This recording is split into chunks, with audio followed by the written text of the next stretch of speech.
I love Disney princesses. In fact, the faces of Jasmine, Belle, and Aurora decorated my bed comforter. However, as I got older, I began to realize that none of these princesses really looked like me. And then, Fox started showing my people some real representation. I mean, Fox News. And for some reason, they kept using this one word. Terrorists? And this became a growing trend. Today, Islam, a religion that is central to my identity, and the idea of terrorism have become almost synonymous in the eyes of most mainstream media.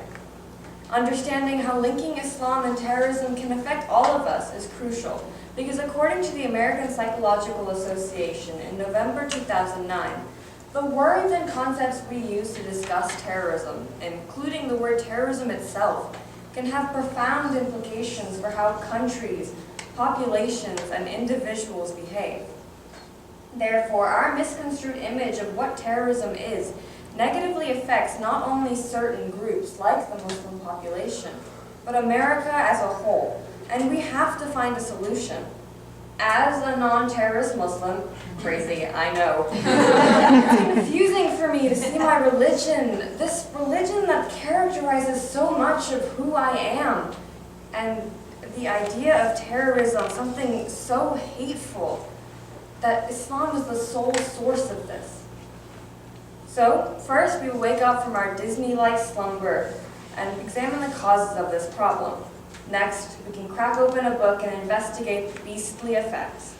And finally, we'll jump on our magic carpet and to explore some solutions in order to reach a happily ever after. In order to fully understand this issue, we need to wake up and look at the causes. First, current depictions in mass media, and second, the lack of a uniform definition of terrorism. The primary cause is mass media's depiction of what qualifies as terrorism. The Economist in January 2011 explains that much of the labeling is just political. We often see certain ethnicities or religions associated with terrorism in news, TV shows, and movies. Therefore, our minds have begun to subconsciously connect these two ideas, even when it's not necessarily correct. For example, consider two real-life media scenarios. Scenario number one, a man with a weapon walks into a military medical office with a weapon. He opens fire, kills 13 people, and wounds 29 before he is taken into custody. In the media coverage that follows, this is labeled as an act of terrorism. Scenario 2.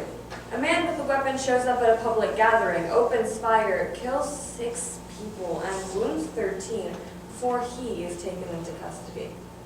In the media coverage that follows, this is not an act of terrorism. In Scenario 1, we see the actions of Mumtaz Hussein, a Pakistani Muslim man. However, in Scenario 2, we see the actions of Jared Launer, a white non-Muslim. Their actions are almost identical. Both opened fire on the unsuspecting public, both killed and both wounded. So why is Mumtaz Hussein a terrorist, but Jared Launer not? The second cause is that we lack a uniform definition of the word terrorism. According to the FBI, domestic terrorism is defined as acts dangerous to human life that violate federal or state law. But the Oxford Dictionary says terrorism is the use of violence and intimidation in the pursuit of political aims.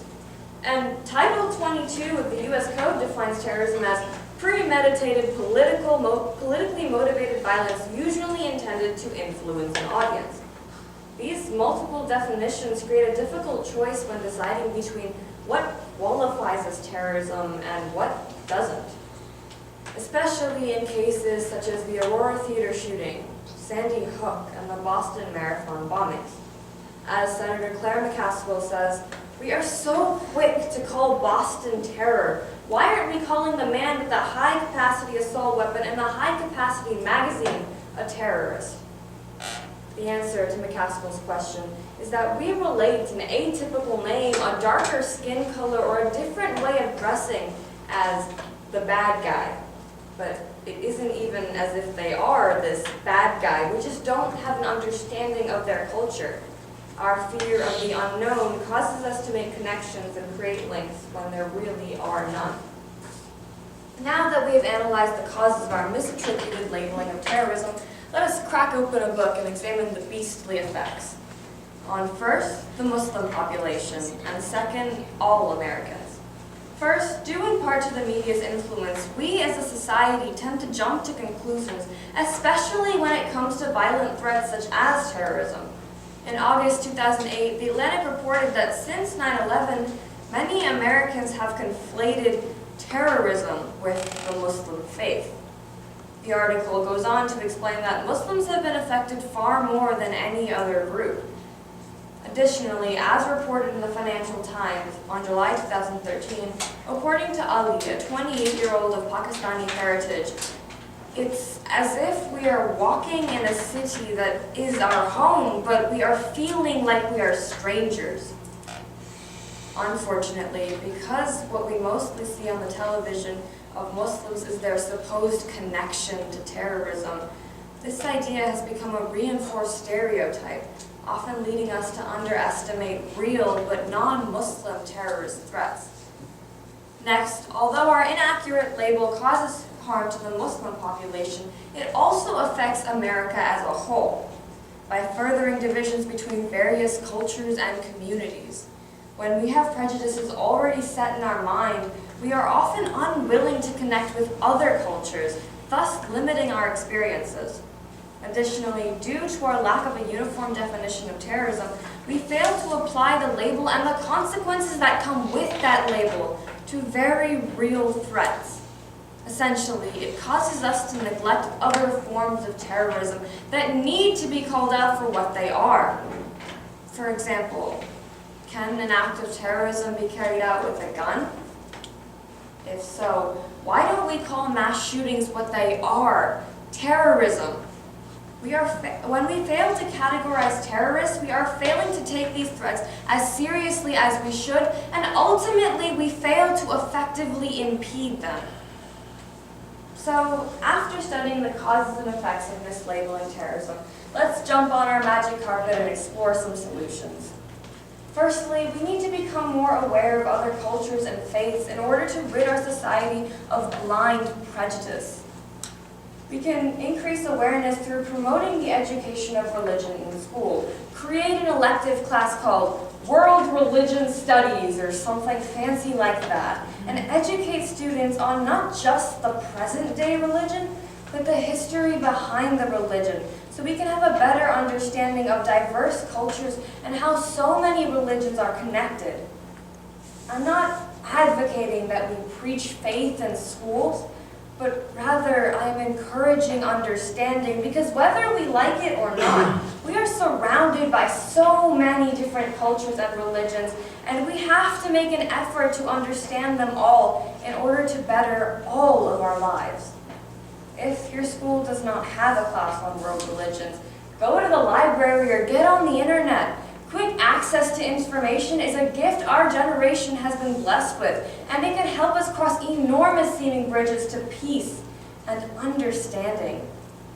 Secondly, use your voice. Speak up against prejudices, not just for the Muslims, but for all cultures, beliefs, and ideals. Ask questions, seek to understand, don't be afraid, and don't jump to conclusions. Have people come up to me and ask me about my culture and religion, rather than just give me strange looks when I wore long pants in PE. I would have been ecstatic to answer their questions.